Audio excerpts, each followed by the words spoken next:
እኮ ታዲያ ለምንድን ነው ታዲያ አሁን እንደዚህ አይነት ነገር እየፈጠርክ እዚህ ሆስፒታል ላይ ድራማ የምትሰራው? ሆስፒታል አንቺን ለመጠየቅ ነው። እኔ ስመጣ እስከ ዛሬ ድራማ ነበር አይደል? እኔ ላይ ሰራ የነበረው ሰው ቃቃ ነበር አይደል? መጣሁት እኮ ዛሬ አንቺን ለመጠየቅ ነው። እኔ ልጠይቅሽ ሲመጣ ከሆስፒታል እየወጣች ነው። ኦኬ ሕክምናሽን ጨርሰሽ ነው የምትወጪው አይደል? ገና ነኝ። ተመላልሻለሁ። 2 ቀን ተመላልሻለሁ አንቺን ለመጠየቅ። እንዳንተ ስራ ቢሆንማ ማለት ነው እስካሁን ሙቼ ነበር። ተረዳኸኝ? እንዳንተ ልቤን እንደሰበርከው ቢሆንማ እዚህ ጋር ቁሜ አልገኝም ነበረ። ተረዳኸኝ? እኔ ስለሆንኩኝ ነው። ተረዳኸኝ? እህቴ አብራኝ ስላለች ነው፣ እናቴ አብራኝ ስላለች ነው አሁን እዚህ ጋር የቆምኩት እንጂ አንተ አበባ ይዘህልኝ ስለመጣ አይደለም እዚህ ጋር የቆምኩት። ገባ? ምናልባት አንተ ማፍቀሬ ስህተት ሊሆን ይችላል።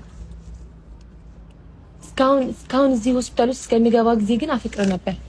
ምን አይነት ልብ እንዳለ ምን አይነት ድራማ ስትጫወትብኝ እንደነበር ስላሳየኝ የምሬን ነው የምልህ። ከልብ አመሰግናለሁ።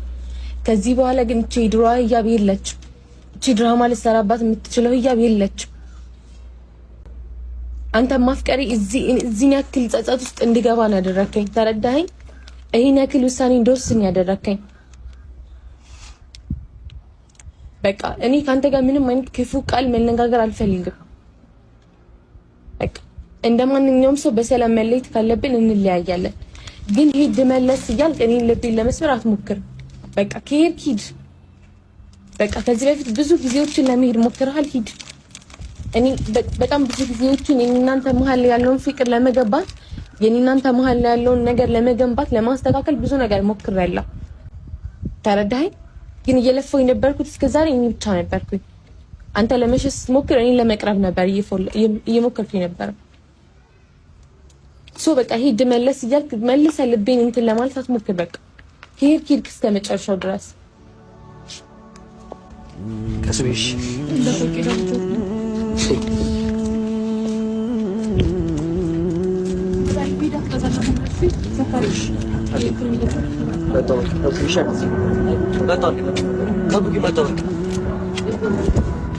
ነገር ነው ማለት ነው። እኔ እሷ ፊት አልናገርም ብዬ ነው እንጂ እንዳንተ ስራ ማለት ነው ኤፍሬም። እኔ እናንተ እኔ በእህቴ ቀልድ እንደማደርግ ከአንዴም ስንቴ ነግሬያለሁ አይደል? ስንቴ ነግሬያለሁ። ስንት መስዋዕት የከፈልኩባት ልጅ ነው ነግሬያለሁ። ያ ሁሉ ተፈጥሮ ዛሬ አንተ እንደዚህ ስትሰራለህ ምን አይነት ሰው ነህ ግን ኤፍሬም? ምን አይነት ሰው ነህ? አንተ ያማል ወይስ ምንድነው? እዩ እንደዚህ ስራ ሰራታለህ? እዩ በሷ እንደዚህ ነገር የሚደረግባት ሴት ነች እጂ።